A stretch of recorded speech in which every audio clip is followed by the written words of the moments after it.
Hello, folks. It's me again. I'm back, and I've been putting off doing this video for a few days because honestly, I've been doing a lot of research, and unfortunately, these things takes time. Just like this video is going to take up time, and with all the statistics about people's attention spans on these things are 2 minutes long, it's unfortunate because I can't do a 2 minute long video and show you the reasons why I've come to the conclusions that I have. Like my other videos, I'm not just going to give you my interpretation or my feelings. I'm going to show you the reason why I've come to the conclusions that I have using these people's own words, their own words, because I believe that's the best way to draw a conclusion is see what somebody says about themselves.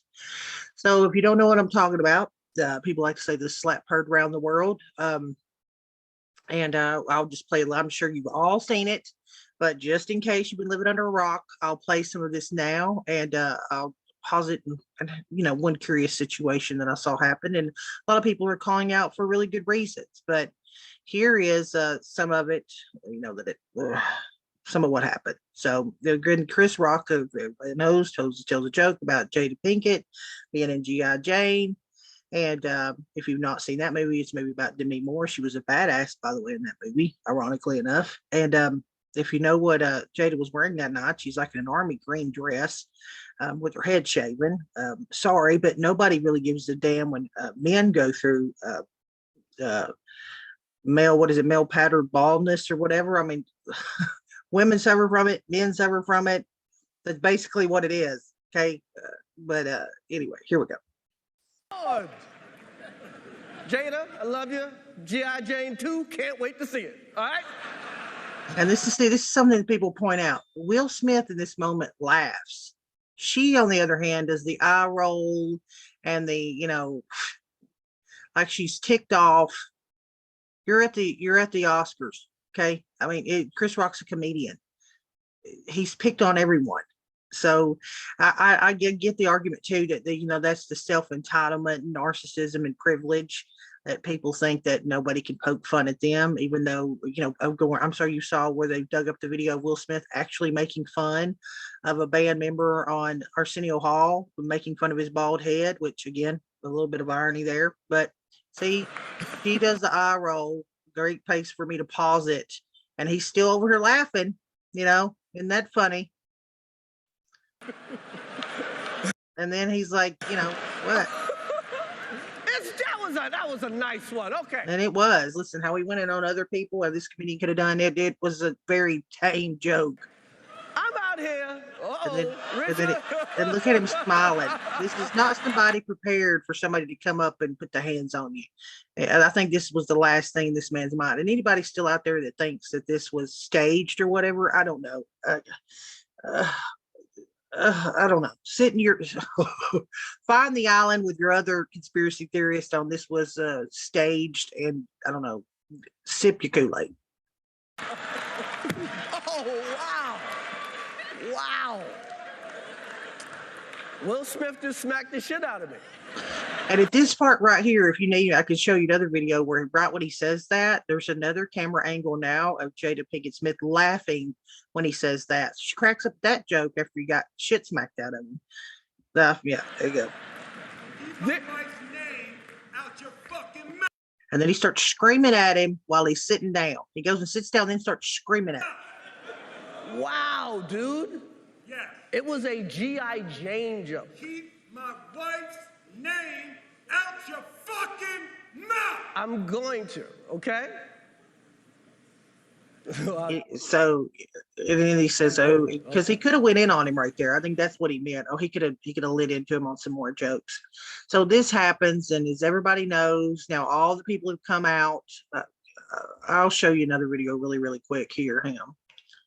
Now, this is a video, of course, of the interview that was given to that Will Packer. He was actually one that produced and ran the Oscars that year. And I don't really care for, I'll show you my issues here. Conversations many of us were having. Why was Will Smith allowed to stay in the room? Well, it turns out there was one person in particular, according to Will Packer, who was advocating for Will Smith to stay in the room. Chris Rock. It sounds which I don't think is, if watch this carry on and listen to this man himself talk about the conversation he had with Chris Rock. And at no point in time did it get brought up that Chris Rock wanted Will to stay in the room. Okay, first off, let's handle that first. He goes and asks him about pressing charges because apparently the LAPD was there ready to go take him, into custody. Let me tell you something else too. Pretty sure that this, I would have to dig in and maybe somebody can correct me down in the comments. But like in most states, that I'm aware of, you don't, and when you see an assault happen, okay, there's hundreds of witnesses. There's no discrepancy. It's not he said, she said, or you know what I mean? It literally happened in front of everybody's face. You don't need someone to press charges for them to be arrested for assault. Again, that's how police officers, whenever they see people fighting in the streets after they get out of a bar, they're not walking up to the people and saying, okay, hey, you want to press charges? They arrest these people and then take them to jail. Okay, they're not asking people, hey, so that bothers me a little bit because people shouldn't have to gone up to Chris and asked him if he wanted to press charges. That everybody saw what happened. Okay, there was evidence that he assaulted the man. So I think after that, especially the shock on this man's face, that shouldn't have been up for debate. But listen to this.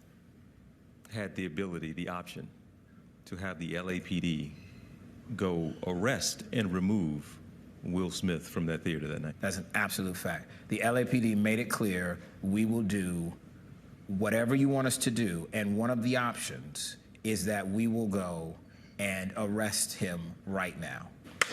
And that's, see what he says, the LAPD said, we will do whatever you want us to do.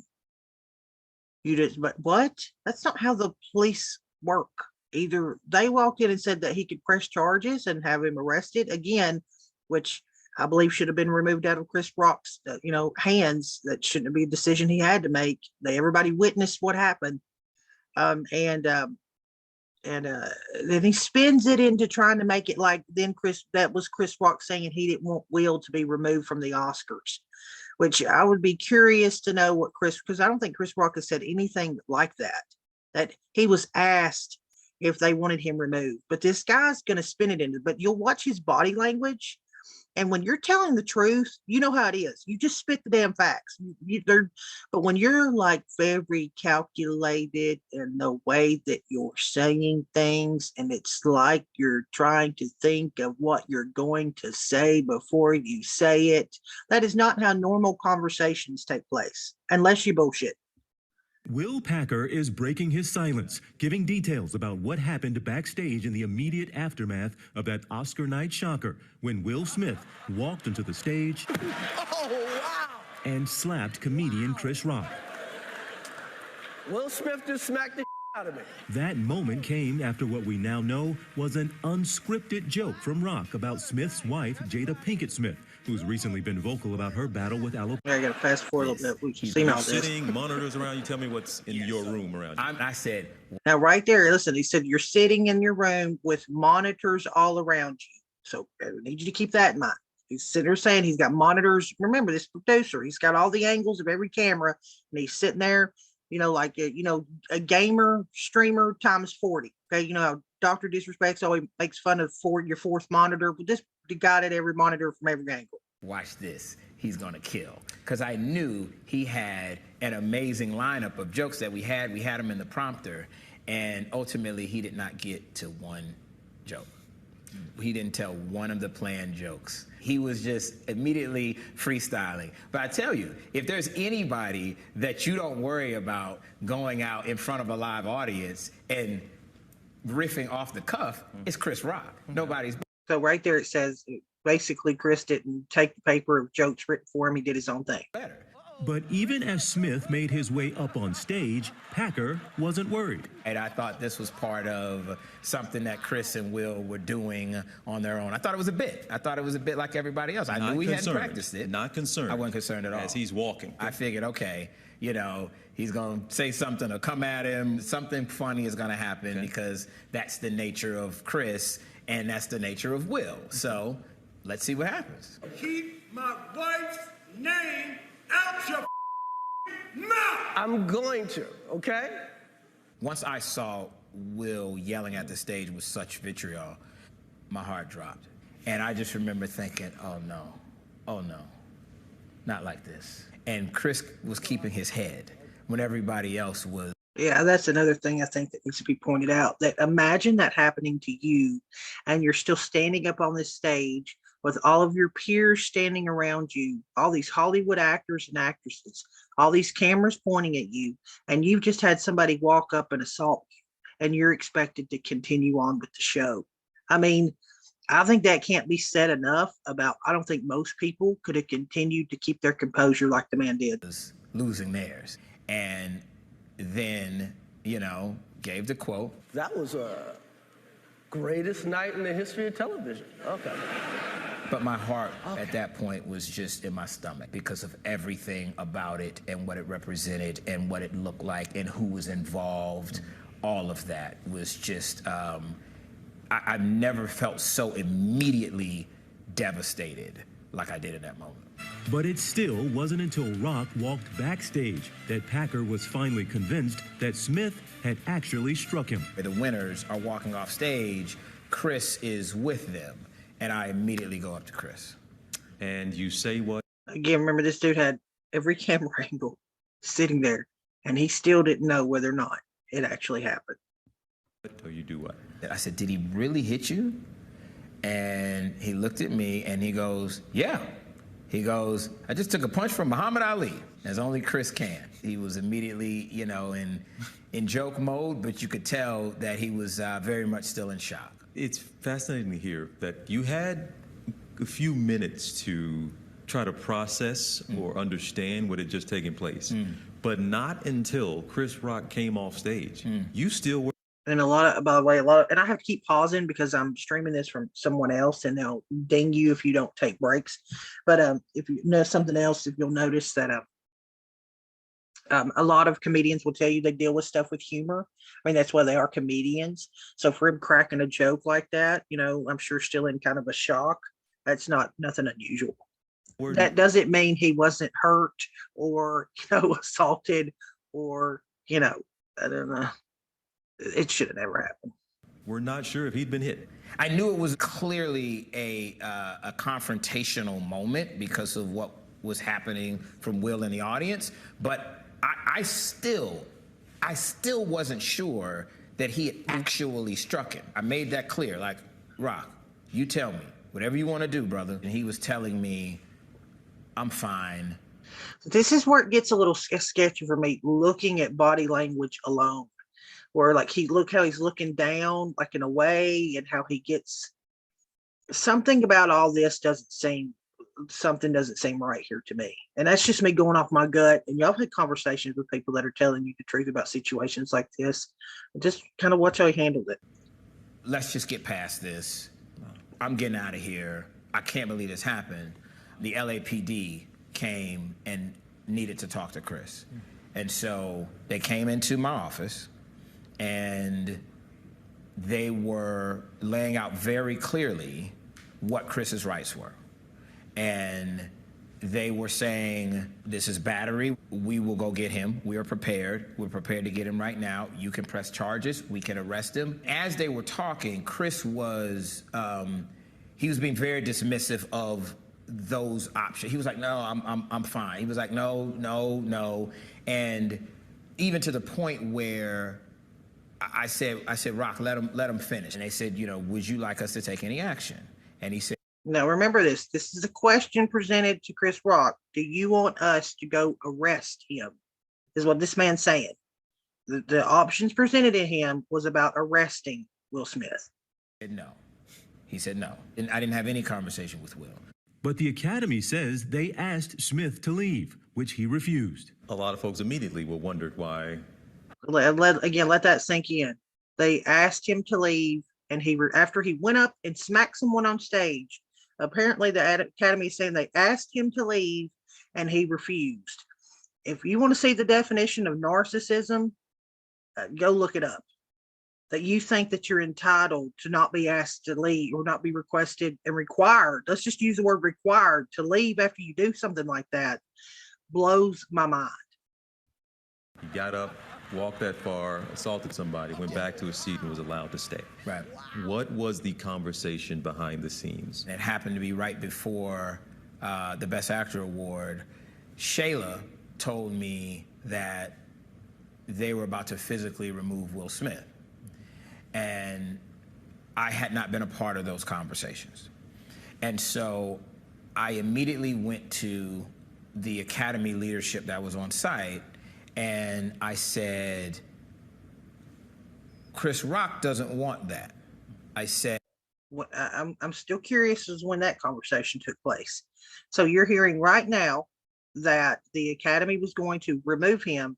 This is the person that stood in the middle and said, don't do it, and then used Chris Rock as the scapegoat to say it doesn't need to be done.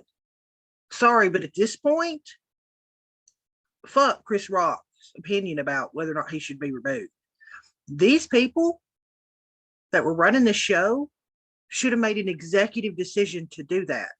This guy right here, and I think they did, this is the guy that, again, flung Chris Rock's name out there to stop it, and then said that it's because he didn't want him to be removed. Well, at this point, it's not up to Chris Rock.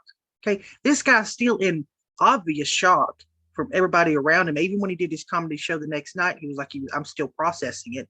So that decision shouldn't have been left up to the person that was assaulted. They should have took the reins. And this is the person that stopped it. And Rock has made it clear that he does not want to make a bad situation worse. That was Chris's energy. His tone was not retaliatory. Remember, okay, I need you guys to, and I'm sorry I'm doing this, but this is so important when somebody's bullshit. Okay, he tries to say that this is not what Chris Rock wants, and then he goes and says that was his energy. Okay, somebody, you trying to act like you reading somebody's energy versus words that came out their mouth and what they said are two totally different things. But that's what he just said right here, that his energy. So is this dude admitting right here that he was never asked? Chris Rock was never asked that question. And again, even if he was, it should have been up to Chris Rock. It should have happened because the Academy made that stand. Make a bad situation worse. That was Chris's energy. His tone was not. That was Chris's energy. Now we're going to talk about his tone. Retaliatory. His tone was not aggressive and angry. And so I was advocating what Rock wanted in that time, which was. Again, see, I was advocating what Rock wanted. No, you weren't. You talked about his energy. You talked about his energy, and you talked about his energy. And now he's turning that energy word into advocacy. I was advocating for Chris Rock and what he wanted. Did you ever ask him? Because it seems like you never asked him. You read his fucking energy. Not to physically remove Will Smith at that time, because as it has now been explained to me, that was the only option at that point. It has been explained to me that there was a conversation that I was not a part of to ask him to voluntarily leave. Will Smith later said on Instagram, "I would like to publicly apologize to you, Chris. I was out of line and I was wrong." And by the way, this was a day later.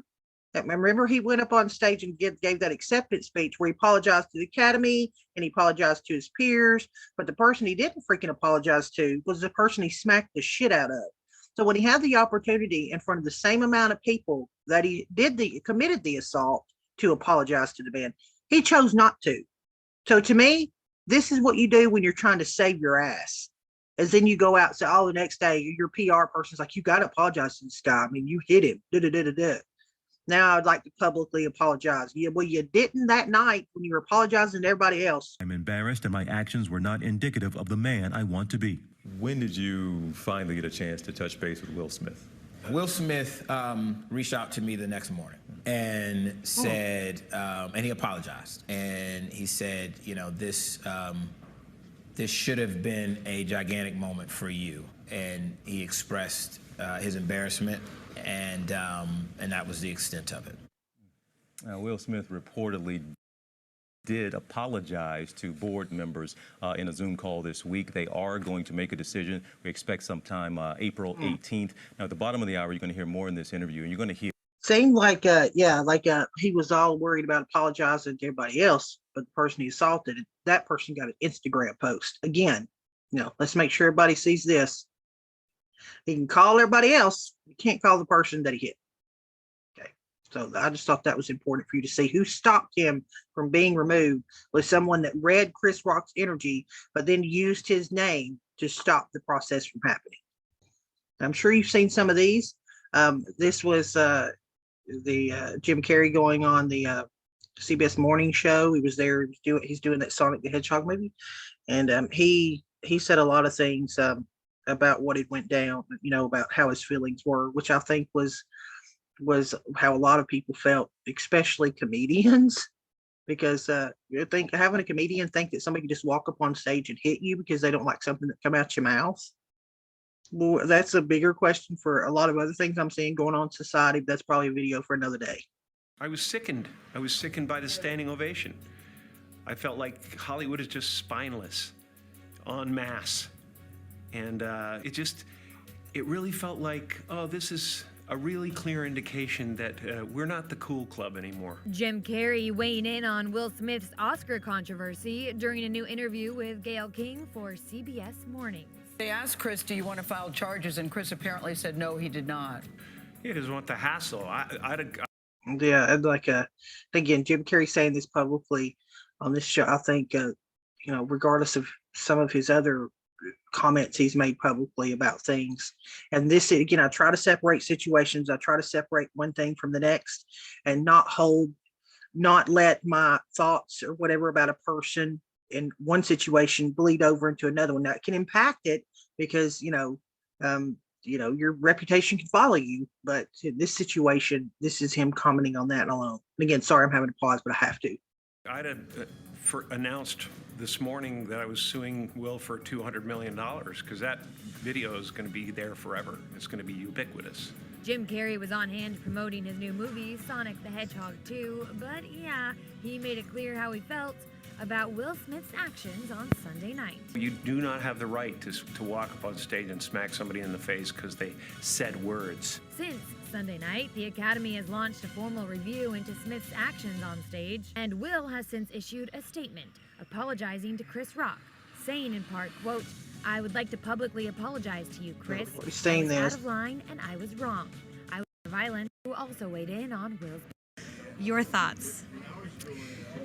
I don't condone violence. I just don't see any reason for it. I do know that if you're going to have any comedian and the rest of the show, everyone was being ridiculed in some way. Right. The only difference was, I think if you're a celebrity and you're in there, that's going to happen. Sure. Maybe. Okay, well, that's some of them. There's a couple more. This is probably a good time to insert this. This is that video I told you that was shot from another angle, where after you can see Will come and he comes and sits down, and he says Chris Rock tries to crack the joke of, well, Will Smith just knocked the shit out of me, and you can see Jada's reaction to his comment there, which was she laughed. Let's him coming and sit back down.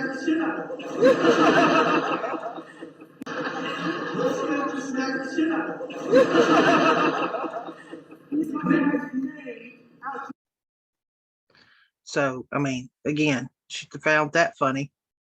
I found that particularly disturbing that she finds it funny, that he comments that he just got the crap smacked out of him. These people are, anyway. And so now we're just going to get right into it. I've got so much stuff and done so much research. I've watched panels of people talk about this and didn't even bother to get into Will Smith wrote a book. He calls it his memoir. He talks all about his childhood, relationships, things like that. We're going to get into a little bit of that a little bit later. That I think highlights a lot of things going on in this guy's head that have been there for a very long time.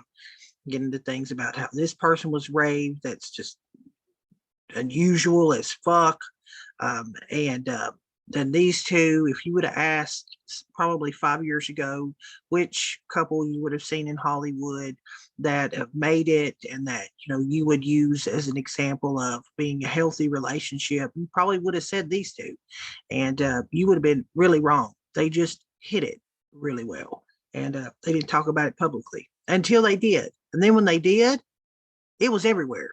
I mean, there was even a petition that was signed to get them to shut the hell up. You think I'm kidding? Hold on, let me see if I can. Right, look, stop interviewing Will and Jada Smith. Where 25,000 people signed this to get them to shut up because they were talking so much about their personal lives, like it was. I mean, they were putting a lot out there. So again, for this guy to walk up, smack anybody, or them be mad because people are talking about their lives, their relationships, they put it out there for the freaking world to see. And what triggered them to put it out there, it wasn't because they felt, we'll get to this, his mother in a minute, wasn't because they just had this, I don't know, epiphany, I don't believe, to put it out there. This gentleman, August, did an interview, did a podcast where he blew the whistle on saying that Will had given permission to have a entanglement, that's the funniest thing I've ever heard, a relationship with his wife. So, I mean, that's the first sign of WTF, right? So this is a really good video done by Live Stories Go Post. Look, this was done July 31st of 2020, long before anybody was talking about the Oscars. But it was so good, I put it up in my thread of things we're going to go through and watch because I think it's done really well and it kind of can lead into other things I'm going to cover. So I'm going to watch this through the way through, since this is put out by a massive media source. This is put out by somebody independently, so hopefully they don't mind me sharing this. Then we'll go through this and then we'll keep going. Jada's revelation that she had a relationship or entanglement with R&B singer August Alsina. Were you ever jealous? Yeah. I really felt like we could be over. We were over. I wasn't man enough to handle that relationship. I remember how they both just said we were over. I'm going to show you later on. Then they tried to say they was never even thought about divorce. Divorce wasn't even in the cards. But they'll also tell you how now their relationship was over. Like, which is it? I got into an entanglement with August. That's what I said. An entanglement? It was beyond friendship. I totally gave myself to that relationship. You can't even see the blessing that is standing right there in front of you. That's when I snapped.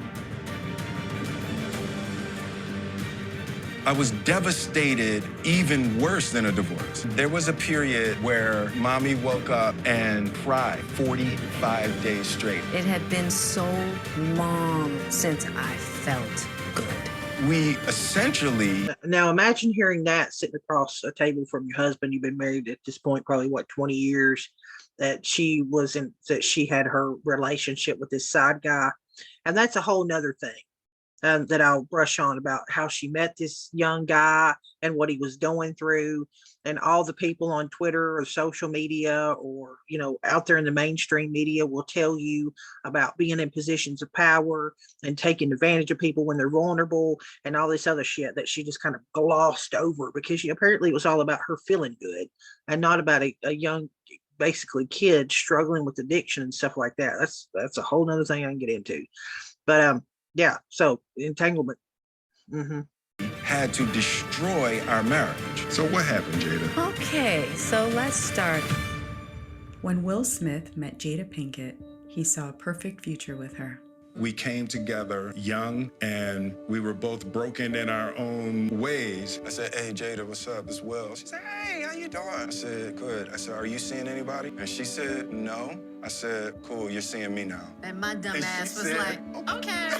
I just wanted it to be the two of us on a mountain because I was like, this is serious business. I knew that there was something in our energy that would be magic. With Jada at his side, Will thought he could overcome his painful past. I told you the first year we were married that I can love you through anything. And I didn't believe you. I was building a picture. I grew up in a household where I was scared. Just FYI, through the research, she was 2 months pregnant when they got married. Just to try and give you some timeline.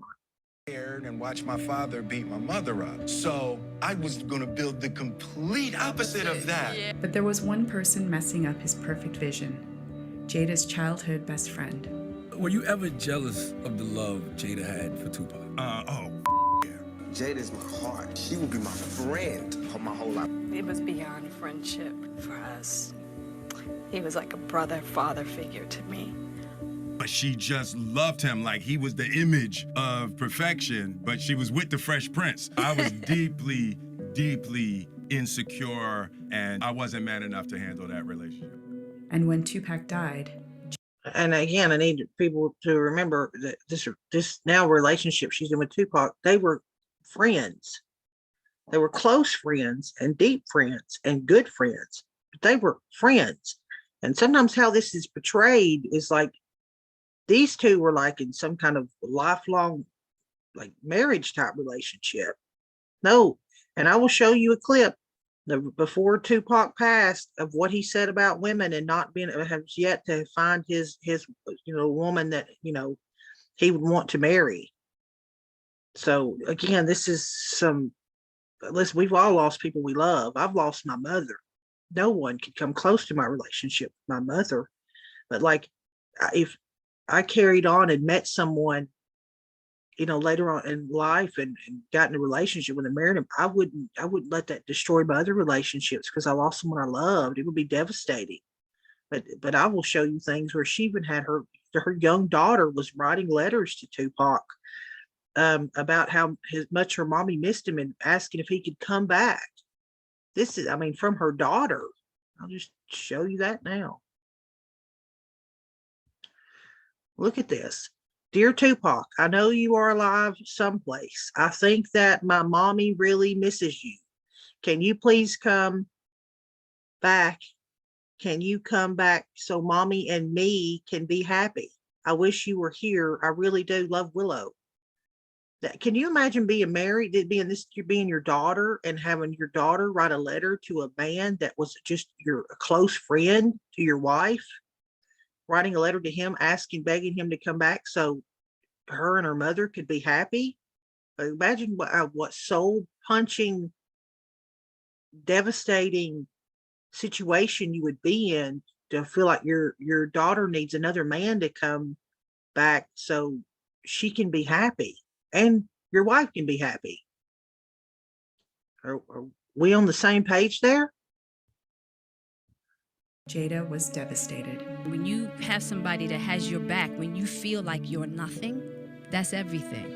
The type of relationship we had, you only get that once in a lifetime. Obsessed with proving he was good enough for Jada, Will was blind to how she felt. On the inside, I was still that same insecure little boy that was trying to prove something. I had a public perception that I wanted to project of our relationship.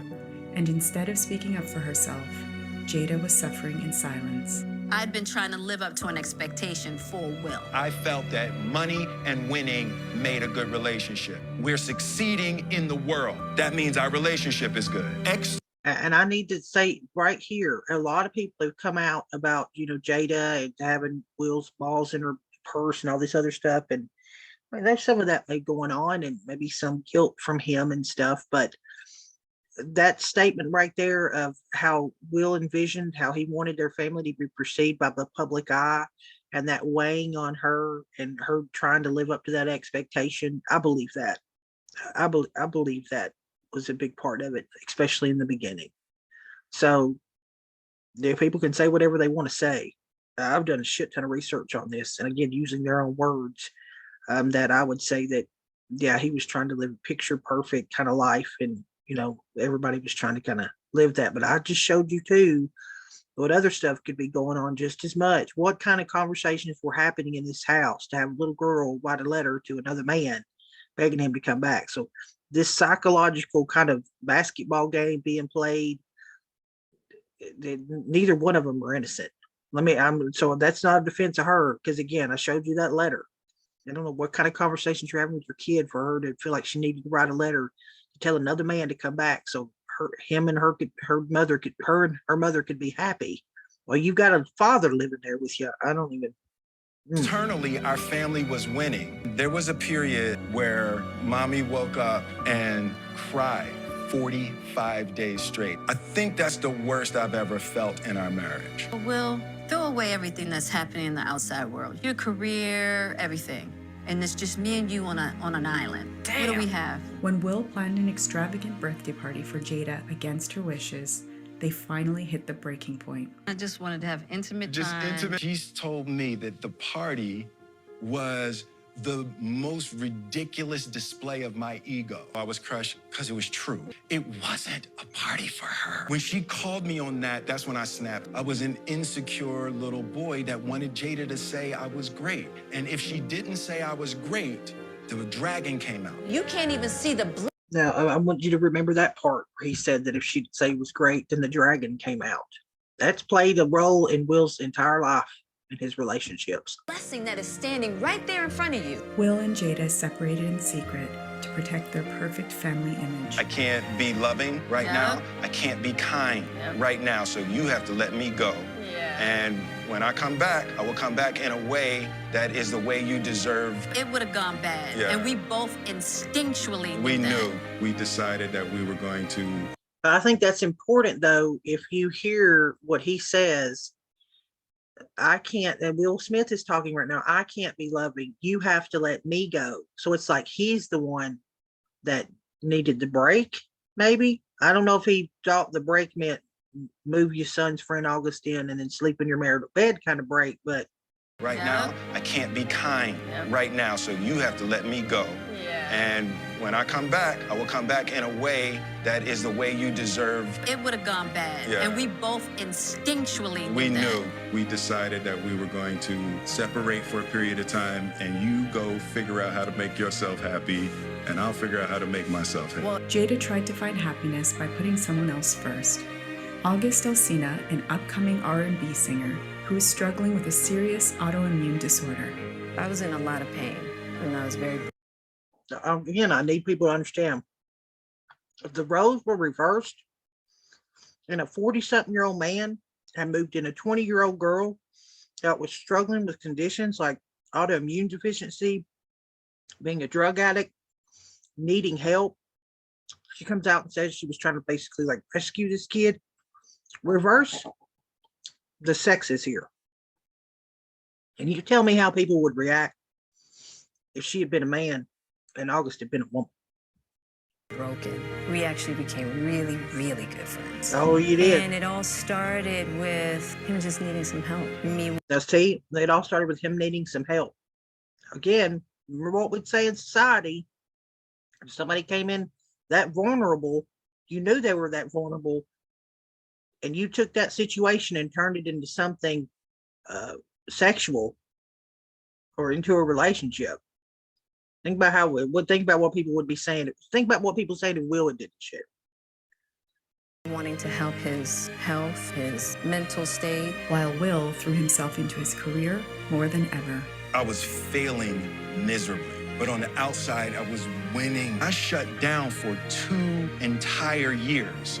Little did Will know, someone else was finally putting Jada first. Due to the transformation from their marriage to life partnership, I totally gave myself to that relationship. I got into an entanglement with August. That's Gave myself to. Interesting how he their says marriage this. Their marriage into a life partnership. So you're saying they turned their marriage into a life partnership.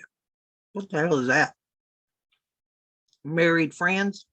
Life partnership. I totally gave myself to that relationship. I got into an entanglement with August. That's what I said. An entanglement, a relationship. It had been so long since I felt good. And it was really a joy to just help heal somebody. Was Will's big... I cannot say this enough. That I think it's because it's insulting my brain so bad. It felt so good. I felt so good. And it felt so good to help heal somebody. Again, when somebody's coming into your household that vulnerable and has all that stuff going on, and you're their savior, and you're used there as their savior, turn that into something intimate. Who is the predator in this situation? Biggest insecurity coming true? I was devastated, even worse than a divorce. I really felt like we could be over. We were. and rebuild herself as Jada again. The little asterisk there is as a name, August. She rebuilt herself alongside one of her son's friends. Okay, I'm gonna let that get. This bothers me as a to true tell. partnership, letting go of insecurity and facing their flaws. Working through it, fighting through it, talking. Where this stuff ever took place. Okay, and this is the reason I brought this up, is because his mother said this. Will Smith's mom speaks out about Oscar slap. First time I've ever seen him go off. He is a very even people person. Will Smith's mother is speaking out about him hitting Chris Rock in 2020. In the interview published Tuesday, described her son as a very even people person. That is the first time I've ever seen him go off. First time in his lifetime I've ever seen him do that. That's not true. And I'm going to prove it to you. Now, this can be a little bit of annoying because it's that, it could be that robotic voice. But of all these panels and people I've seen talking about him, how many of these people ever read his memoir or his book? None. That I could ever see. I don't know. Well, that's what I spent days doing, is listening to this audio book and stuff like that. And I don't want to short sell his book. I mean, I would be upset if somebody had wrote a book and then, come out here and said everything. But I think some of the excerpts are important for you to understand what I meant by his mom was not telling the truth when she said she'd never seen her son act like that. He acted like that in his first ever serious relationship.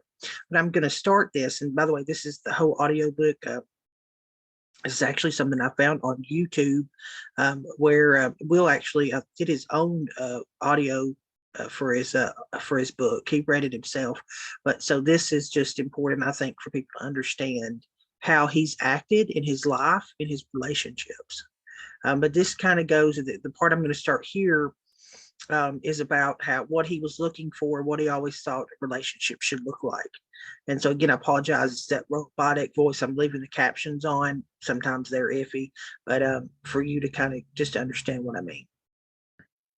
Later, my fantasies as a teenager never involved having multiple girlfriends or wild orgies. My fantasies always involved one woman. I wanted to ravish her with my complete, undivided devotion and affection.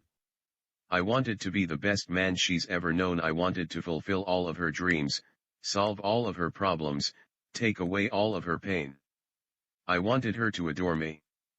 I wanted to be so trustworthy and emotionally reliable that I would cleanse her impression of all men. And if I could have killed a dragon for her, climbed up her hair, entered the heavily guarded castle, and then have my kiss work as an antidote to the poison she'd ingested, that would have just been a little icing on my love cake. I was 18. From the day I met her, Melanie had been the center of my life. Healing the pain of her trauma became my constant preoccupation. Healing the pain of her trauma became this is like his first love. This is so important to understand how he reacted. And I mean, he was a good boyfriend. He did everything right. She screwed up, and his reaction to it, again, for his mother to say that's the first time she's ever seen him go off. Well, he's who she ran to whenever it shit hit the fan. The look in Melanie's eyes became the substitute for Gigi's approval. I've always needed a woman to achieve for. When I performed, I was now performing for Melanie. When I started making money rapping, in my mind, I was making money for her. I bound my self-esteem to the sliding scale of her happiness. If she was happy, that meant I was a good person. If she was unhappy, that meant I was a monster. Think about that. What did we see happen on that stage? Them sitting down. Chris Rock cracks the joke. He starts laughing, looks over. Jada's rolling her eyes and upset, pissed off. You put two and two together? We arrived in Tallahassee on the first leg of our southern run. The rest of the guys would go to the venue early to set up and sound check, and because all I had to do was rap, I could arrive 45 minutes before showtime. On that first night, I walked into the dressing room to find the whole squad sitting around with 6 or 7 girls. Jordache jeans and bamboo earrings everywhere. The dressing room smelled like the perfume section of a merry-go-round. I politely asked Keisha, Mercedes, and Cinnamon and them to leave. And I called a crew meeting. We gotta get these rules straight, I said. I don't want no girls in the dressing rooms, no girls on the bus, and whatever floor we're staying on in the hotel, I don't want no girls there, either. I don't wanna be smellin' no perfume and hearin' no giggling and shit. I'm in love with Melanie, we're in a relationship, and I am not out here for no foolishness. The guys all kind of looked at one another as if to say, he can't be serious. Ready Rock raised his hand, and I pointed to him. What, man? Ready Rock, somewhat confused, said, so, where we supposed to fuck all the groupies at? Hopefully, you'll be fucking them behind that preposition, I said. Will, that's crazy, man, Charlie Mack said. You're not out here by yourself. This is all of us. How you making lateral decisions? Look, man, I'm about to propose to this girl, we're getting married. And I am not messing it up because of a bunch of horny-ass ghetto hyenas. Big bro, I respect that you in love and all that, Omer said, but that don't make me no hyena. So basically, I was going full choir boy. So basically, you see what's happened. He's on his first world tour, gotten a lot of attention, a lot of groupies coming around. He's running them off. He's telling his band, I don't want him around because I'm so committed to this girl. So remember that. Okay, and now we're getting into his first real relationship, first love, I'd say, named Melanie. And I fast forwarded through where he did the thing about the tour and how they were getting famous and how he's making money.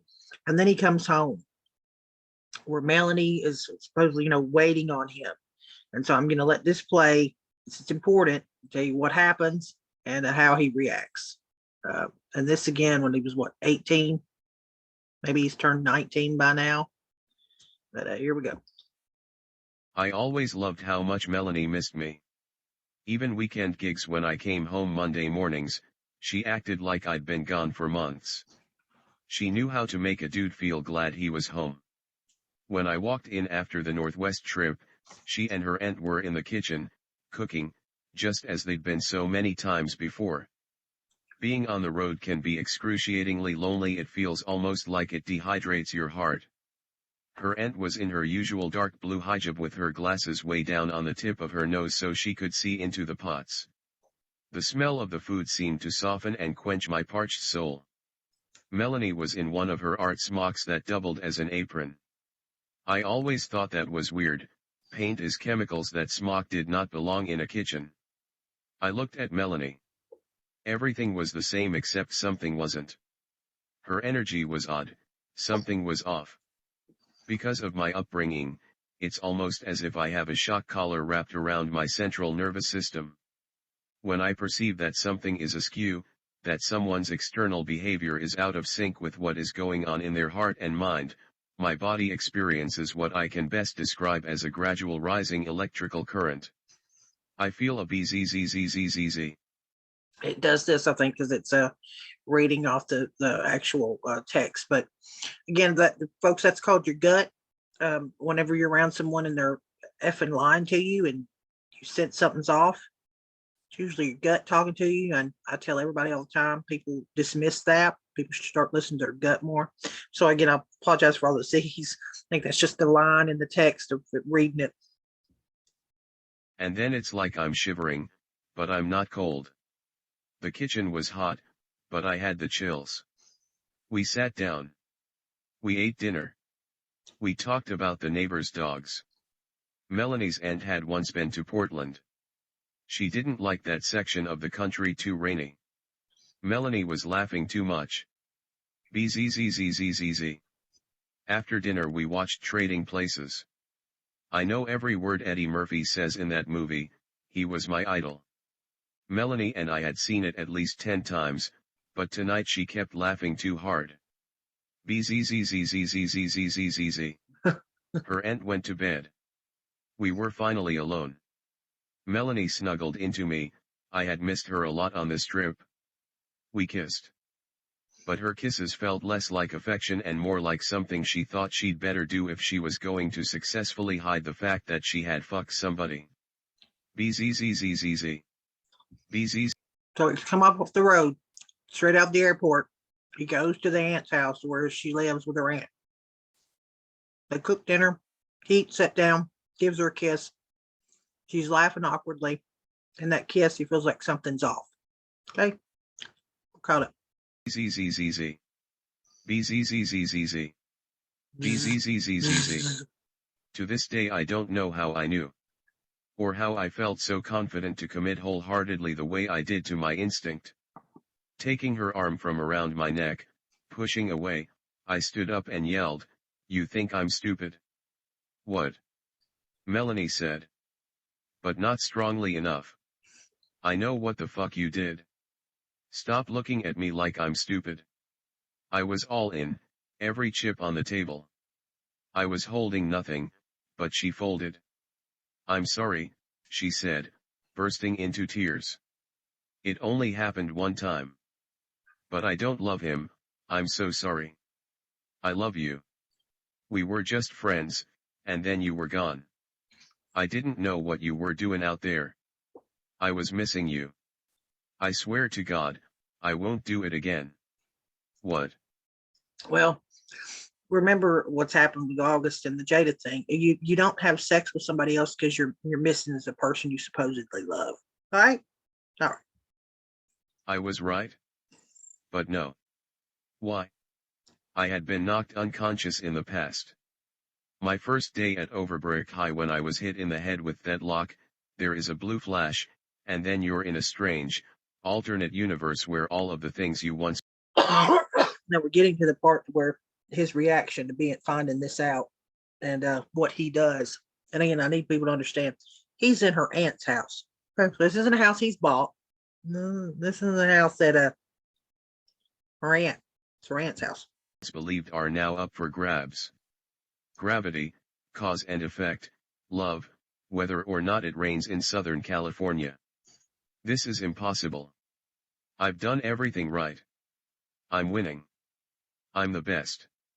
I've made a home for us.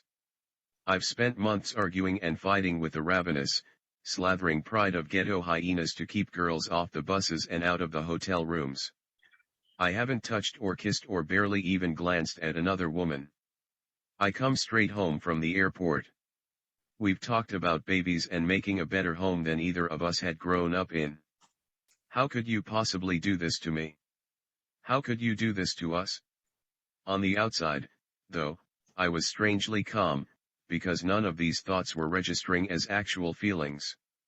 I wanted to be angry. I mean, you're supposed to be pissed when somebody cheats on you, right? But I felt nothing. Melanie was... Think about this. He's just gone through all the things he's done perfectly as a partner, all the things he's achieved in life. Then he's going to tell you, this is his book. He's going to tell you that he wasn't even angry. He really felt nothing. Okay. There's no anger in him. But then look what he does in this situation. Was covering her face. His display is full-blown anger. Crying on the couch. Dan Aykroyd was attacking Eddie Murphy. Eddie was pleading for his life. It was the Dukes. It was the Dukes. And I just stood there, numb. When somebody cheats on you, you have to do something. But what? I didn't feel any emotions, but I was not going to be a coward. Not this time. Again, remember, this is important. He's like, what are you supposed to do? You got to do something. I can't just stand there and do nothing. So when he's looking for apparently going through his mind about his options of what he can do in that moment, what does Will Smith choose to do? Any emotions, but I was not going to be a coward. Not this time. What do you do when somebody cheats on you? Here we go. I knew I had to do the storm out thing. But I also knew I had to do something violent to punctuate my departure. I had to do something violent to punctuate my departure. This is his book, his words. I didn't write this for him. And the room for possibilities. Next to the fireplace I noticed one of those forged iron pointy things that you poke the logs with. But what will I do with it? I sure wish I had some emotion to give me a little direction. Nevertheless, I picked it up. The front entry to Melanie's aunt's house was a beautiful wooden atrium holding 100 glass panels. I stood for a moment, looking at Melanie weeping, deeply uncommitted to my as yet undetermined but absolutely mandatory hissy fit. I calmly carried the iron pointy thing toward the front door and began to break the windows out one by one. I guess I smashed about 12, maybe 15, before I felt I had sufficiently done my performative duty as He smashed out 12 to 15 of these women's, the glass panes in this woman's house. Not Melanie's house again, her aunt's house. And he didn't even have, he's saying himself, he didn't have any feelings. He was calm in the situation. But in his mind, he needed to show violence in that moment. a cuckolded 20-year-old. I slammed the pointy thing to the ground. It scared the hell out of me. It clanged a lot louder than I thought it would. Shit, what if Melanie's aunt heard that? I thought. I should probably go. He's worried about the pointing thing dropping to the ground and clanging, but not the 15 windows he's just smashed out.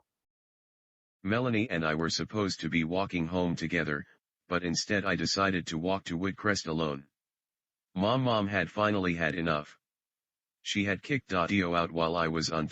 Mom, that's his mother, had had enough and kicked his dad out. Remember, this is the same woman that said she'd never seen him react this way. He was always she's never seen him. Really? Well, who's he go to right after this happened? Sure, this time for good. Dio had moved into the apartments above the ACRAC office. I knew Mom would be home alone. It was about a 22-minute walk. I could not believe I had just broken all those windows. I couldn't locate where it had come from within me. It seemed so strange to me to break things because I thought I should, not because I was at all emotionally impelled to do so. We've following along. He wasn't emotional, apparently. He says he wasn't angry. He wasn't outraged. He broke them because he felt like that's what he should do in that situation. Okay. This discordance was hilarious to me. Out of nowhere I began to chuckle. So all this has happened. He's found out the love of his life is cheated on him. He breaks out 12 to 15 of her aunt's windows. And what's he do? He decides to start laughing. Replaying the scene in my mind. I was thinking, Will, you are an absolute lunatic. And that made me laugh even more. This whole shit was hysterical. By the time I got to Woodcrest, Mom was sitting on the front step. Clearly, she had spoken to Melanie's aunt. She never sat. She had spoken to Melanie's aunt, but she's never known or witnessed or heard of him acting this way before. On the front step. Her eyes were brimming. She was hoping to God that I was okay, but she was bracing for the storm. She knew her boy. When I saw her eyes, I felt how completely in tune she was to my pain. It wasn't just mine anymore, it was ours. And like a blast of dynamite demolishing the dam holding back the river of my agony, I collapsed on the sidewalk, 10 feet from where the tour bus had borne me away from her.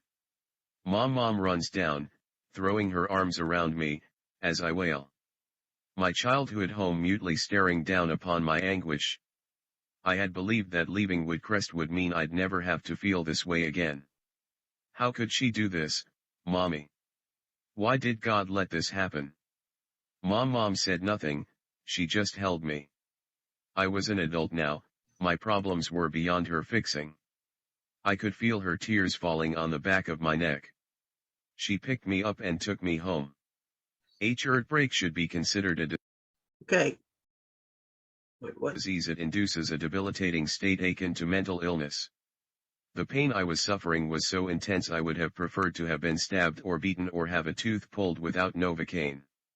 My girlfriend had cheated on me, which was proof to my shattered mind that I was a piece of shit. I reasoned that she wouldn't have cheated if I had been good enough. I had failed another woman. I desperately needed relief. But as there's no pill for heartbreak, I resorted to the homeopathic remedies of shopping and rampant sexual intercourse. Shopping, that next week, I flew 10 of my friends from Philly to Atlanta and I closed down the Gucci store. Whatever y'all want, I got it, I said, slinging my... So he goes into this story about how, he's thrown his friends out, he's blowing money, he's,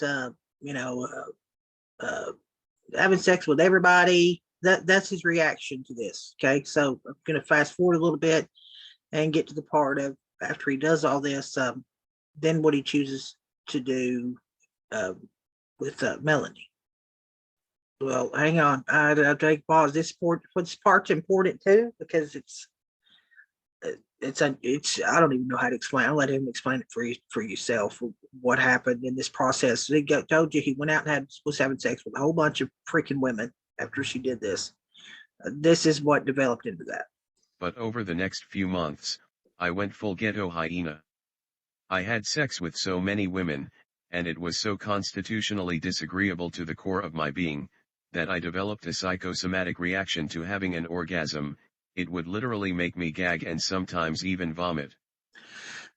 Are we following along? He says that when he would have an orgasm, he would gag and he would sometimes throw up. Could you imagine being that woman? In every case, though, I had hoped to God that this beautiful stranger would be the woman who would love me, who would heal me, who would make this pain go away. But invariably there I was, retching and wretched. And the look in the eyes of the woman even further deepened my agony. I was doing the very thing I hated. For hurting women. I was miserable, so I purchased my first house, a mansion facing Marion Park, in the rich neighborhood across City Line. I had seen it in my dreams, bleached white hardwood floors, Yeah. Another important section. After doing this for a while, then this is what took place. Never really slept alone. I didn't like it. My heart was bleeding. I was dying in love with Melanie Parker. I wanted her back.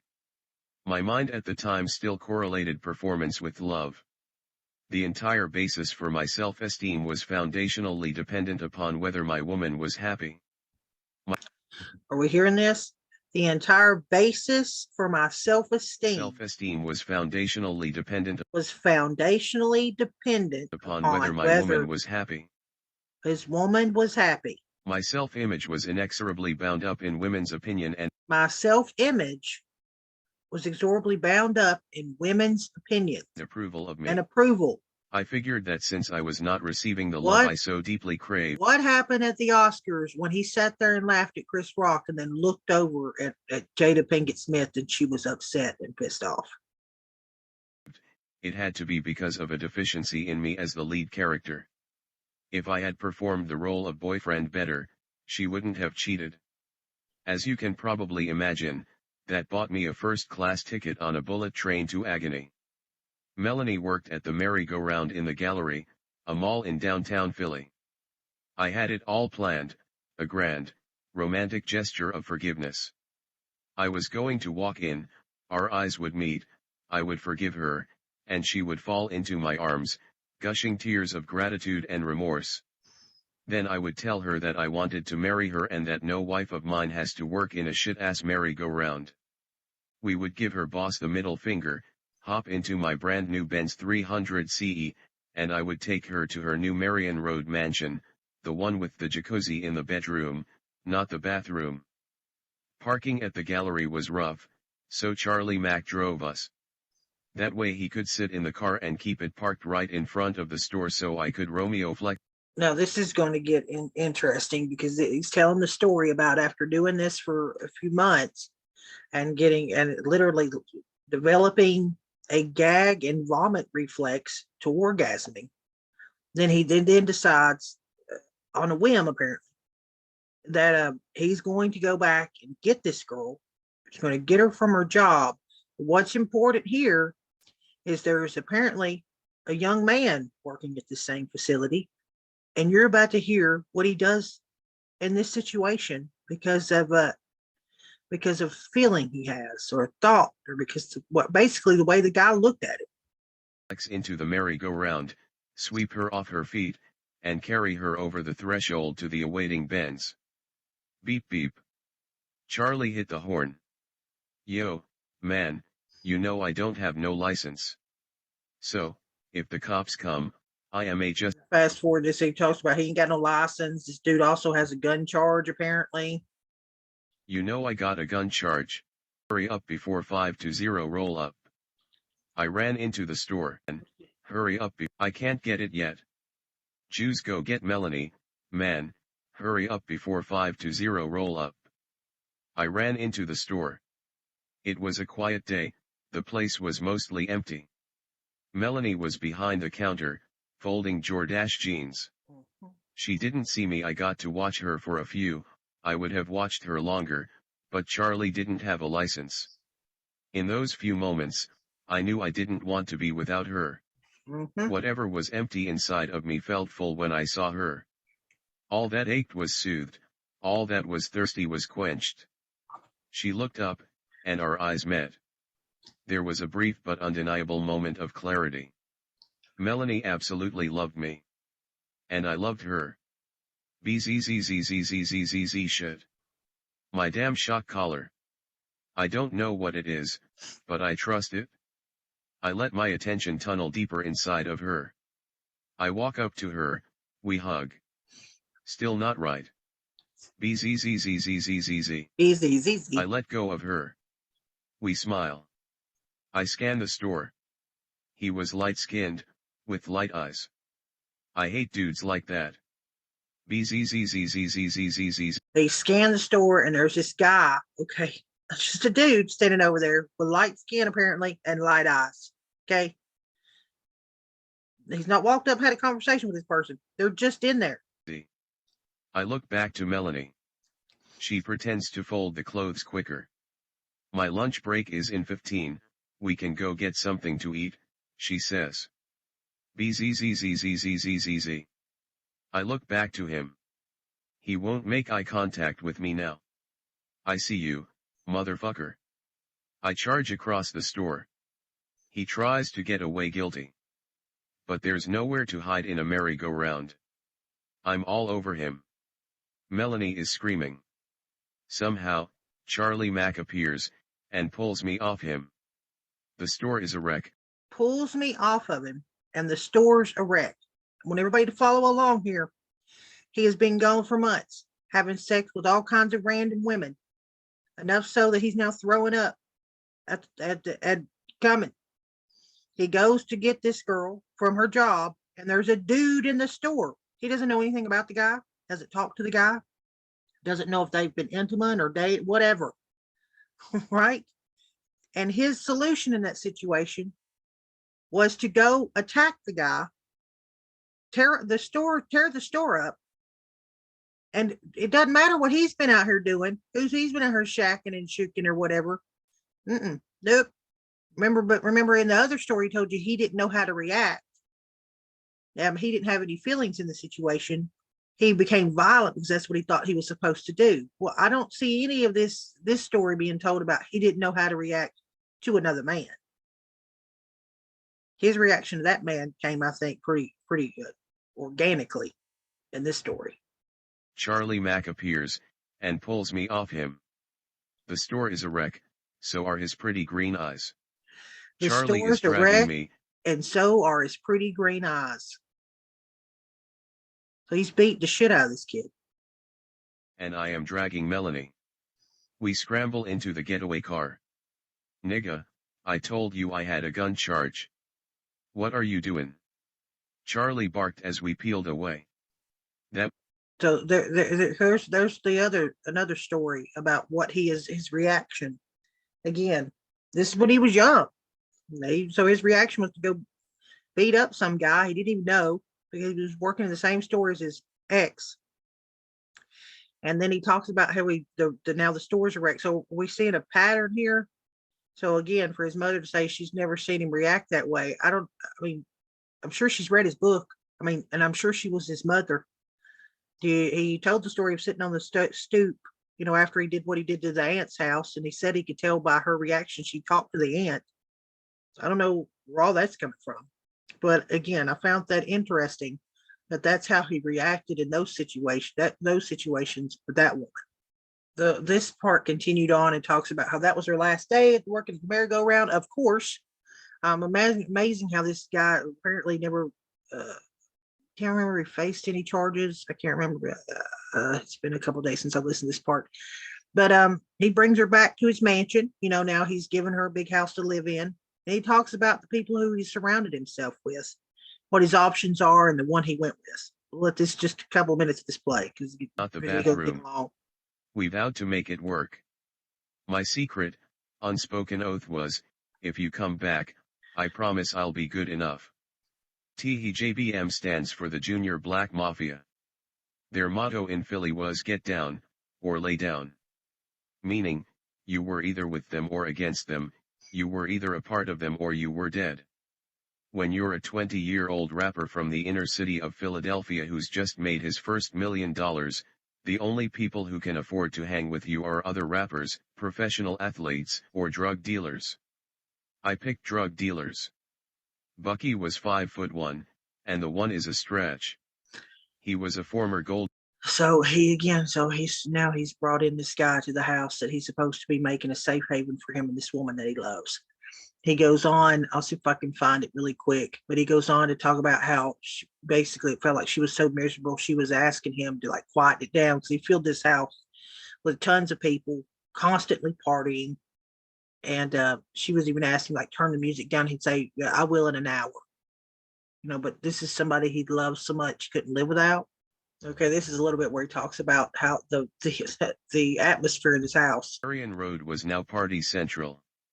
At any given time, there would be 20 or more people in the house, blasting music, shooting pool, thousands of dollars worth of Philly cheesesteaks littering the kitchen. I probably could have just bought Overbrick pizza for how much money I spent there. There were boxing matches in the backyard, and a basketball court in the living room. And non-stop gambling on everything. Needless to say, this environment was not conducive to Melanie's artistic aspirations. Willard, can you turn the music down a little bit, she'd say. My bad, babe, give me about an hour. I'm scolding these fools. I felt like my forgiveness had been such a gigantic gesture of love that she should be grateful to even be here. His forgiveness was such a gigantic gesture of love that she should be grateful to even be there. The truth was, I never actually forgave her. Teehee weekends were when it really turned up. It was not uncommon for $150,000 to change hands between Friday night. So he goes on to talk about the gambling. And so again, imagine this house. He's gone, rescued the love of his life, beat the shit out of a guy she was working with, brings her back to the mansion. And then she's basically put her inside this atmosphere that's party central in his own words. She asked him to kind of trying to quiet things down. And he says, okay, give me an hour. But she should just feel grateful that he's forgave her and brought her there. We feeling a pattern here, or kind of things are going. This is when he was young, his first real relationship. Again, and in this part, I'm just going to let his words speak for himself about how he was, what he did to people, whether or not he needed a reason to. He knew he needed to protect me. JL pulled me up one day. Hey, man, you getting into a lot of fights lately. What's up? There was a couple of months stretch when I literally got into a fight every weekend. I'm not sure if it was knowing that Bucky had my back, or that Charlie Mack was standing right beside me, or if it was the only elixir that could satiate my raging heart, but I started sucker punching everybody and anybody who even looked at me sideways. I started sucker punching everybody and anybody who even looked at me sideways. I was angry, because even a Grammy, millions of dollars, and a candy apple red IROC didn't even begin to fill the holes inside of me. The thing about money, sex, and success is that when you don't have them, you can justify your misery. Shit, if I had money, sex, and success, I'd feel great. However misguided that may be, it psychologically permeates as hope. But once you are rich, famous, successful, and you're still insecure and unhappy, the terrifying thought begins to lurk, maybe the problem is me. Of course, I dismissed that foolishness quickly. I just needed more money, more women, more Grammys. He record company was ready for our follow-up album to He's the DJ. He goes on with this, but you get the gist of what happened there in that relationship and how he behaved and how he acted around people and where his anger was and the fact that he didn't need any reason to be angry or to hurt someone. Now I'm going to get a little bit about their children, which is delicate for me because you don't want to really talk about people's kids. I do think it's important, though, to understand Will. And again, a lot of stuff's been said about Jada, and I can get into her. There's a couple things that are freaking strange about that her whole upbringing and stuff. But this is, again, Will's words on Will's channel. And this is what he was doing when he was writing the book that you just heard from. He would go around to the people that was in the book, and he would read the chapters that were written about them for basically for their approval, which I could commend. You know, that at least he went and asked for people's permission or their opinion on what he was putting in about them. Okay. But you're going to learn some things about, again, what kind of messed up these relationships were behind closed doors that none of us ever heard about until, you know, August, and then Jada's red tables and stuff. And I mean, this was all been going on. Okay. So you're going to talk about about him and his son doing this movie together. And I'll just let some of this play. Concern, but the father and son honeymoon was short-lived. After Earth was an abysmal box office and critical failure. And what was worse was that Jaden took the hit. Jaden had faithfully done everything I'd instructed him to do. This is why I wasn't going to do this part tonight. Jaden had faithfully done everything I had instructed him to do, and I had coached him into the worst public mauling he'd ever experienced. We never discussed it, but I sensed that he felt betrayed, and he lost his trust in my leadership. But at 15 years old, when Jaden asked to be an emancipated minor, my heart shattered. Yeah, if you didn't know, yep, their son Jaden asked to be emancipated. That happened. There's a little bit of this. I have a lot of stuff pulled for this. I'm not going to get to it. This damn video would go on for 12 hours probably of all the stuff I pulled. But yeah, this talks about it though in 2013. Will Smith's Jaden wants to be emancipated from his parents. See, right here it says that Hollywood stars Will and Jada picked two children of Jaden, 14 and 12-year-old Willis. So see, this was written, says when he was 14. That he wanted to be emancipated, and it says that let me see, Jaden was born July 8th, 1998. This was written May 13, 98, 2008. Yeah, so I guess this was written right before he turned 15. Yeah, right before he turned 15, May, June, July, a couple months before. So if they were writing about this a couple months before this kid was 15, he was 14 at the time. He was already talking about this. And does the movie have something to do with it? Possibly. But we're going to get into him wanting to be he wanted to be emancipated, but he says something here that's curious. His son does anyway. Ultimately decided against it. But it became clear to me that you can either worry about how people feel or you can win. Pick one. You can worry about how people feel or you can win. Pick one.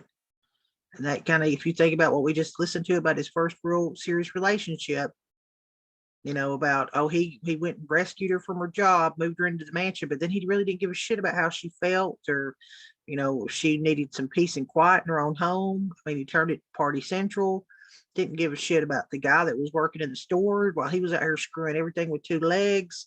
He just got it in his head that she had hooked up with that guy in the store with her, so it gave him the right to go beat the shit out of him, tear up the store.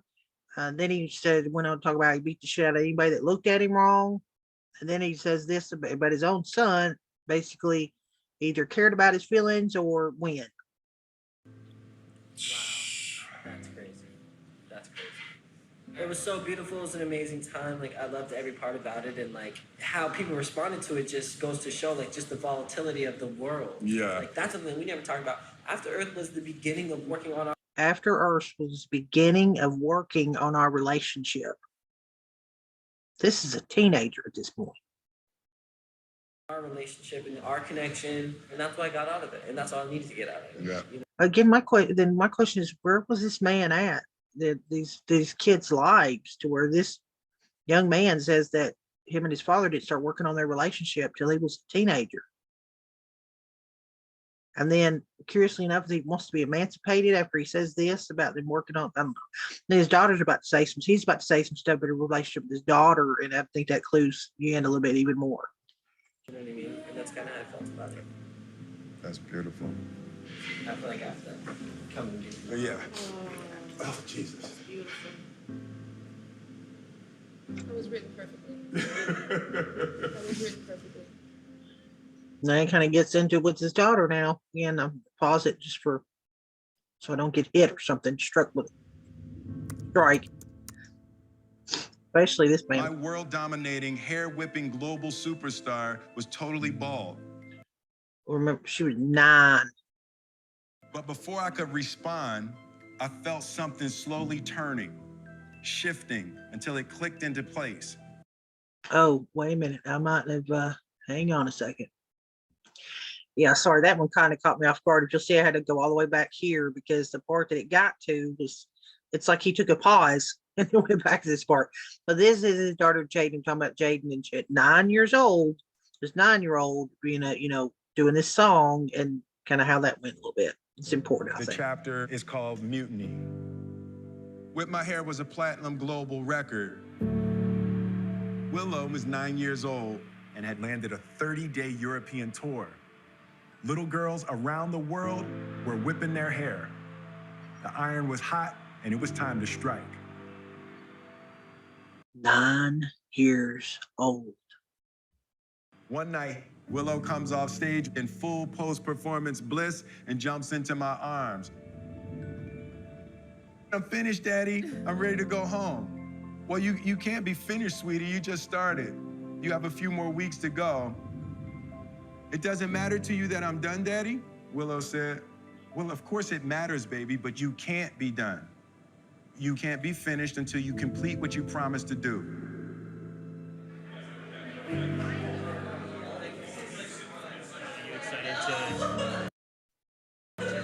Crazy. No. How much attention this 9-year-old girl was getting, and she goes and leaps into her dad's arm. And then kind of what he said. And you know what he's trying to say in that moment, but as a 9-year-old, I think, a lot of parents would understand. She just wants to hear, "Oh, I'm so proud of you. You did such a good job." And she's done with that show. Not, he could have explained later that she had other shows she, was supposed to do. You know what I mean? So I think that's important there. But Very, very not exciting. It's not exciting at all to read the chapters about my kids, to my kids. So yeah. So let me find another part. This is pretty interesting. It actually started right after. I woke up the next morning rested, a proud father ready to continue the Smith family conquest. Good morning, Daddy, Willow said so joyfully as she bounced to the refrigerator. My jaw nearly dislodged and shattered on the kitchen floor. It's too much. He just thinks it's not people's business. During the night, Willow had shaved her. Curious what he says here, that he's like, I just think it's not people's business, but he's the one that wrote the damn book. He got a wife doing round tables. Even getting so far into even depths about her own mother. I'll talk about that in a few. That's crazy stuff. But he's making it. They're making it people's business. Thinks it's not people's business. During the night, Willow had shaved her entire head. 9-year-old. She shaved her entire head. Okay, think about that. Let that sink in. Totally bald. I had become especially considering what this entire controversy's been about over the last several days. Version of exactly what I was running away from. okay?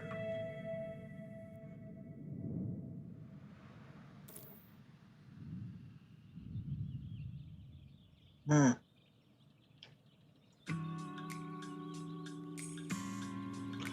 It's good. You see these videos. I encourage everyone to go watch them.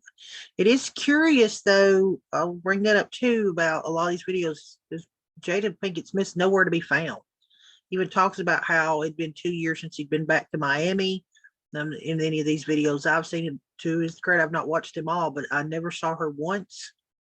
And if you look at the dates on this November of last year, so it's 6 months ago. I don't. I'm still curious, kind of what's going on there. But let me get back to this one part.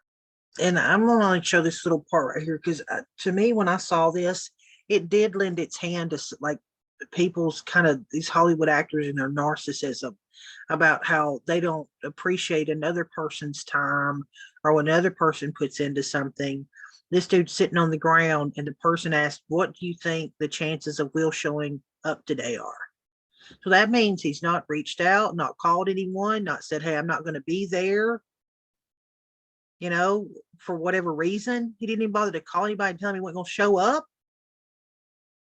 Do you think the chances of Will showing up today are? Pretty minimal. Yeah, he's done. He's over working on this aspect. He's working on the book. He's working on his book. Yeah. So again, imagine being that person that you're have a meeting or something scheduled with another person and they don't even bother to call and cancel. And this is, I think, what a lot of people, especially in this country and maybe all over the world, that they don't understand we've all woken up to. These Hollywood actors, musicians, or whatever, you're no better than us. Honestly, in a lot of cases, you're worse because you've developed this sense of entitlement to where you don't think you have to appreciate, respect, anything about another person's well-being or time or energy. You can just do whatever the hell you want to do. Sorry, I'm having to jump around on this one video because you put it in the timeline. That's because this video jumps around. So we're back on here, the finishing of this. World-dominating, hair-whipping global superstar was totally bald. But before I could respond, I felt something slowly turning, shifting until it clicked into place. In a moment of divine connection and revelation, she had reached me. It doesn't matter to you that I'm done, Daddy. I know it sounds crazy, but Willow's question put a Liberty Bell-sized crack in my worldview. It was just an innocent question from a daughter to her father, but somehow I knew it was more than that. What she was really asking me was, don't you care how I feel? It was the deepest existential human question. It may be the most important question that we as humans ask of each other. And again, he's saying all this. She's 9, and he's come to this realization. He's saying right now. Show you some other things though that make me a little. I was shaken. Curious. I leaned down, peered deeply into her eyes, and said, "I got it. I am sorry. Are you ready to go home?" And as strange as it may sound, in that moment, I discovered feelings. In that moment is when he discovered feelings. I started to see feelings everywhere. People get furious, excited, frustrated, hopeful, hopeless, disappointed, fearful, embarrassed. Everybody's caught in their feelings, making all their decisions all the time based only on how they feel. Even my aversion to feelings is based on how I feel about feelings. And now think about what he said about that Oscar night, about how, oh, well, somebody said something here and, basically making it out like the victim. He invoked the name his acceptance speech and tried to invoke the name of God. And God's put me on this path. Don't get God into this. God wants you to go smack somebody up on stage because you didn't like something they said.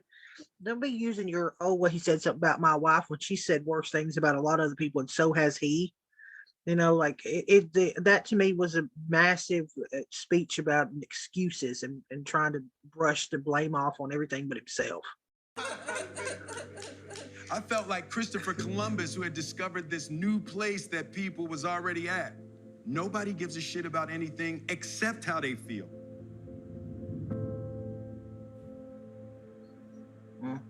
I began to experiment with my parenting by reassessing my relationships with my children in terms of my care and concern for their feelings. I began to be able to perceive emotional injuries of their childhoods. Here we go. I had gotten the most ignorant version of my parenting. Jaden had got Will Dad 2.0, which. So we're gonna go back here real quick. I thought this is, again, look how much I'm jumping, but I have to put it like in a concise kind of order. But anyway, this is kind of interesting about how these two met and what they did. And here you go. Jada and I were in Cabo San Lucas, Mexico. It was one of our favorite hideaways. And look how this his son's reacting. Oh no, oh no. Because they've already told this damn story. We had rented a beautiful hacienda in the hills. We spent a raucous evening in the company of our dear friend, Jose Cuervo. Jada was on top of me, and the sweet crescendo simultaneously crept upon us. As the majestic movement reached its culmination, a shockwave shudders through Jada's body, and then panic. A look of abject terror washed over her face. "I'm pregnant," she said. Now listen, they said this first time like they hooked up, and then she's like, "Oh my God, I'm pregnant." No, it was What? Babe, I'm no fertility expert. I said, I'm pretty sure they're not even finished swimming yet. Jaden Christopher Sire Smith was born on July 8th, 1998. no. So apparently, she was correct. That's kind of crazy. And I'm gonna lift some of this place up. He deserves a moment in this space. Willard Carroll Smith III was born on November 11th, 1992. We called him Trey since he was the third Willard Smith. My body was quaking, overwhelmed with the immensity of the responsibility to this tiny human life. I fell to my knees, sobbing uncontrollably, praying to God, please help me do it right. Please help me be a good daddy. My mind swerved and careened like a drone through my childhood. I had talked so much shit about Daddy-O. Now here I was. Would I be smart enough to orchestrate the building of a wall for my son?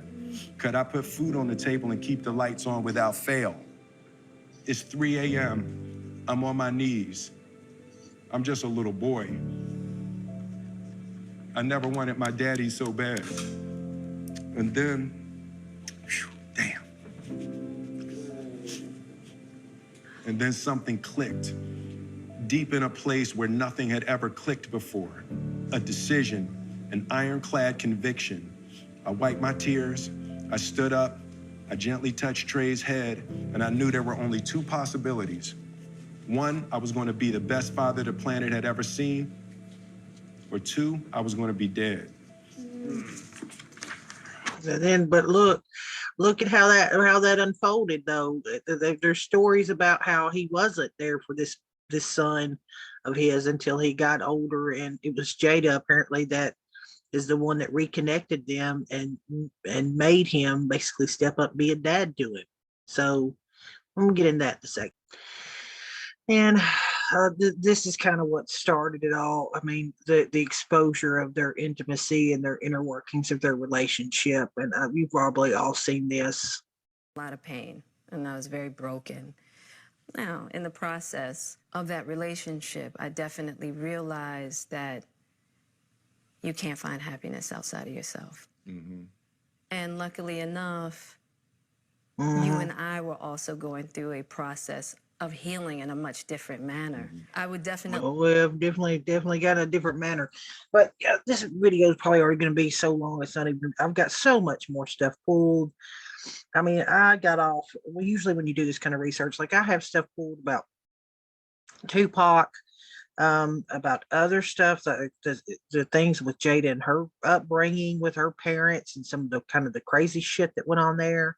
But so many people have talked about Jada having Will's balls in her purse and all this other stuff. I felt like because I'd seen so much of that, it might be helpful or necessary to kind of shine a light on Will Smith and his thought process and how he behaved towards people and how he, the comments about him never showing this side of himself, and then me watching all these panels of people talk about it, but nobody even bothered to go back and like read his own words or look at his memoir he did, which he spelled it all out there for everybody, anyone to read about how he behaved and how he acted, how he treated other people, the women in his life, how he broke shit and beat people up. And, I mean, how many people do you know throw up when they're, getting off? I mean, I don't know. But I'm scared if we keep going on, this thing's again going to be 17 hours long. So if you want me to do like a part 2 and maybe dig on the weird stuff with Jada and then get into the August stuff, or I could probably, like I said, do a whole nother video on freaking Tupac, because some of the things he said at the very end of his life were like he was still searching for that woman that he could call his queen, And so there's a lot here. But with that, I think I'm going to sign off and say, this is enough for this video. Again, I just wanted to highlight and show you some of the things that this guy was kind of how he was acting through his life and some of the things he had done and the choices they made. Again, remember, this couple didn't believe in punishment for their children. They basically said that their children could do whatever they wanted to do as long as they could give them and all they requested was them to give them a reason of why they was making that choice. I mean, there's a lot of shit nobody really knew about, and it's just all kinds of strange stuff that I don't think is just Will's balls being in Jada's purse. There's a lot of shit going on. Anyway, if you want me to, comment down below. I hope you like this. Sorry, these videos are long, but I really feel it's necessary to show you using people's own words and situations and things they've said of themselves to give you a reason why I feel the way I feel and come to some of the conclusions I've come to. And with that, I'm going to get out of here, and I'll catch you on another one. Please just let me, tell me how you feel below. And I'm sorry these are long again. I know usually video views are like 2 minutes long, but it is what it is. I feel like you got to show evidence for why you come to your conclusions. And anyway, have a good one, guys. I'll catch you on the next one.